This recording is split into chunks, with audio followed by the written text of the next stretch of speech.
ये सर जिंदगी में जितनी जल्दी हो सके ना भैया दर्द को पालना सीख लो। हाँ, एक मूवी का डायलॉग भी है कि दर्द को पालना सीख लो, गुस्से को पालना सीख लो, दर्द को सहना सीख लो। क्योंकि सर देखिए, आप अगर गलती से कुछ बड़ा विजन लेके निकलते हो, घर से कोई बड़ा लक्ष्य लेके निकलते हो, कुछ बड़ा सपना है, ठीक है, तो आपको लोगों की आलोचनाएं तो सहन करनी पड़ेगी, लोगों के द्वारा हंसी उड़ाया जाना सहन करना पड़ेगा साहब। ये दर्द है, ये तकलीफ है, इसे तो झेलना ही पड़ेगा। परंतु मैं यहाँ पे बता देता हूँ साहब, अगर आपने 5 साल तक लोगों की चिंता किए बगैर अपना पूरा ध्यान आप जो कुछ भी करना चाहते हो उस पे लगा दिया ना, तो भैया आने वाले 50 साल तक फिर आपको दर्द झेलने की जरूरत नहीं है, फिर आपको देखने की जरूरत नहीं है। क्योंकि ये 5 साल की आपकी मेहनत आपको उस मुकाम तक ले जाएगी कि 50 साल तक फिर आपको सोचने की जरूरत नहीं है। फिर इन लोगों को सोचना पड़ेगा जो आज दर्द दे रहे हैं ना, उनको सोचना पड़ेगा कि भैया इस बंदे से कैसे मिले। तो सर दर्द झेलने से डरिए मत, दर्द मिल रहा है ना तो दर्द को सहन करना सीखिए, क्योंकि सोना भी आग में जलकर ही कुंदन बनता है साहब। और एक बड़ी अच्छी और सुंदर सी कहानी है जो मैंने पहले भी सुनाई होगी, फिर से सुना देता हूँ। सर देखिए, एक बार एक मूर्तिकार को ऑर्डर मिलता है मूर्ति बनाने का। तो मूर्तिकार नदी किनारे जाता है और बढ़िया से 2 पत्थर उठा कर लेके आ जाता है और अपने घर पर आके जैसे ही मूर्ति बनाने का काम चालू करता है और चैनी हथौड़ा अपने झोले में से निकालता है और पहले वाले पत्थर को चैनी रखकर जैसे ही मारता, ठड़ाक, पत्थर में से आवाज आती, स्टॉप स्टॉप, ठहरो भाई ठहरो। मूर्तिकार बोलता है, क्या हुआ? दर्द हो रहा है, इट्स पेनफुल, इट्स पेनफुल, दर्द हो रहा है। तो मूर्तिकार ने उस पत्थर को साइड में रख दिया। फिर मूर्तिकार ने दूसरा वाला पत्थर लिया, दूसरी वाले पत्थर पर भी मूर्तिकार ने चैनी रखी और हथौड़े से वार किया, ठकाक। तो वो पत्थर कुछ नहीं बोला साहब, वो पत्थर कुछ नहीं बोला। तो मूर्तिकार को थोड़ा सा अचरज हुआ। उसने पत्थर से पूछा, मूर्तिकार ने पत्थर से पूछा कि क्या हुआ, तुम्हें दर्द नहीं हो रहा?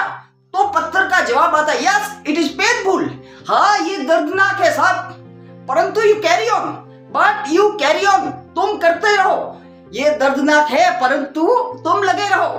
तो साहब मूर्तिकार धीरे धीरे धीरे धीरे उस पत्थर की एक सुंदर सी बढ़िया प्रतिमा बनाता है।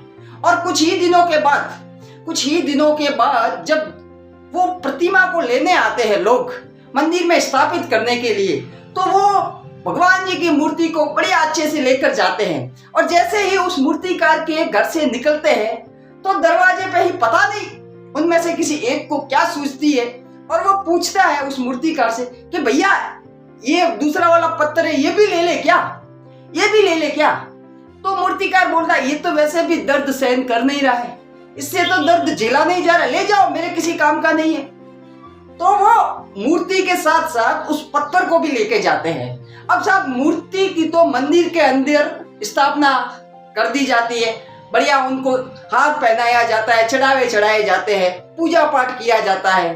और उस पत्थर को, पहले वाले को जो दर्द सहन नहीं कर सका, उसे बाहर रख देते हैं। अब जो भी दर्शन करने के लिए आता है तो वो नारियल चढ़ाने के लिए उस पत्थर का इस्तेमाल करता है जो दर्द सहन नहीं कर सका।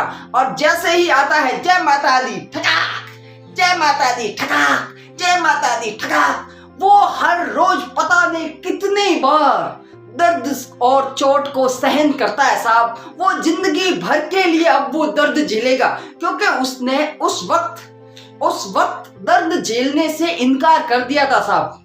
अगर उसने उस वक्त दर्द झेलना स्वीकार कर लिया होता तो हो सकता था साहब कि उस मूर्ति की जगह आज उस पत्थर की मूर्ति वहां पे विराजमान होती।